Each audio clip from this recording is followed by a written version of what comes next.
What's up, guys? I'm Matt O'Leary, back with yet another video on this horrific New York Jets versus the New England Patriots matchup from week 3. It was an ugly game and an ugly performance, and I did the post-game reaction. I even had some thoughts on Zach Wilson and the New York Jets being very, very stubborn with the quarterback position, but I needed to do another video where it just completely encapsulates the evaluation process of Zach Wilson from this game, because apparently it's still not enough with going through in a post-game show and in a video talking about the stubbornness from the staff and the general manager and why it was a mistake that they didn't add a quarterback on September 12th. But specifically looking, I have 4 examples of video proof of people open and like concepts that make sense. Not like, oh, well, he was rolling left and there's a guy wide open on the other side of the field that he didn't see. I'm not going to blame him for that, but there are examples of things that any quarterback that they signed off the street, Carson Wentz, Matt Ryan, Colt McCoy, whoever, immediately comes in and should, at, again, a very low bar, be able to make those plays. That's the thing. Like, the bar is so low. I hate that I'm seeing on Twitter, it's like, well, you can't really just find any old quarterback now halfway through the season. Well, sign anybody off it. Carson Wentz, upgrade. Matt Ryan, upgrade. Colt McCoy, upgrade.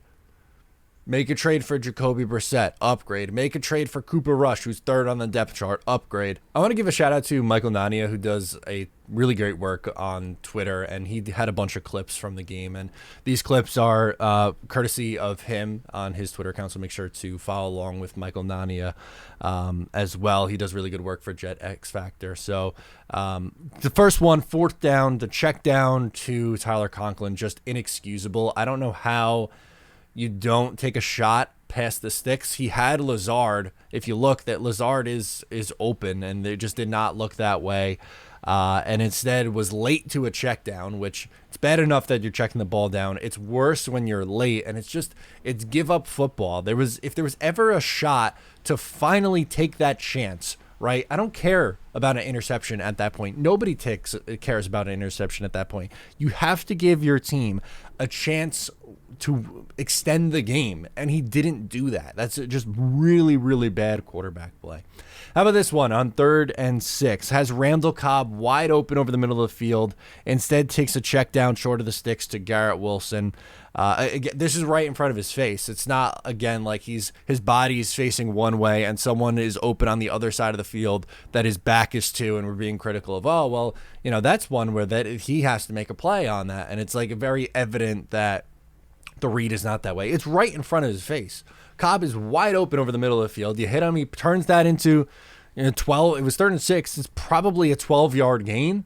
It's easily a 1st down, and just never looks that way. Instead goes back to Garrett Wilson, which I hard to be critical of him trying to target the best player, but in that instance, again, just right in front of you, take what is right there. That's an easy couple step drop, boom, fire right over the middle of the field, pick up the 1st down, extend the drive. Instead, takes the check down to a wide receiver well short of the sticks. 3rd and 7 on this next play.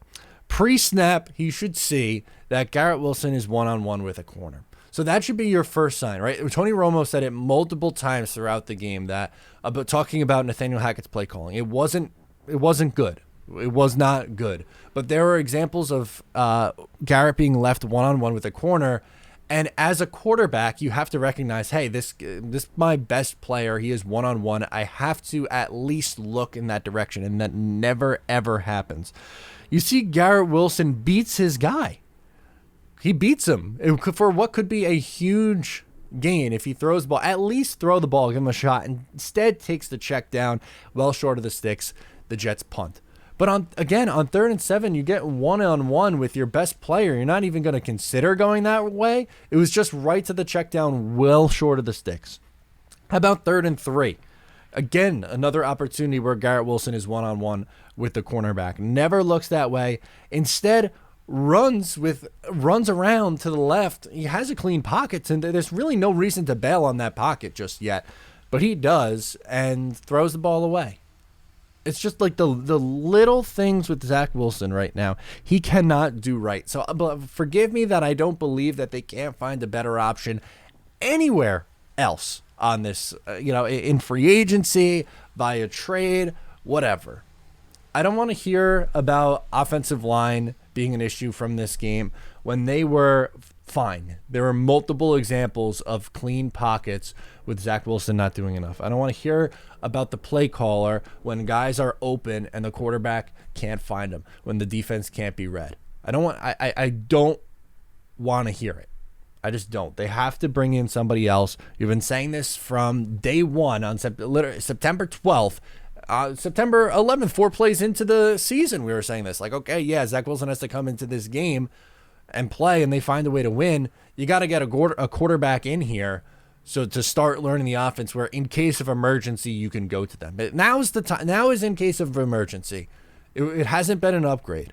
It has not been an upgrade from him in his first 2 years. It hasn't. Just move on. Just move on at this point. Let me know your thoughts down below in the comments. Once again, I'm Matt O'Leary. Please subscribe if you're new, and I'll catch you next time.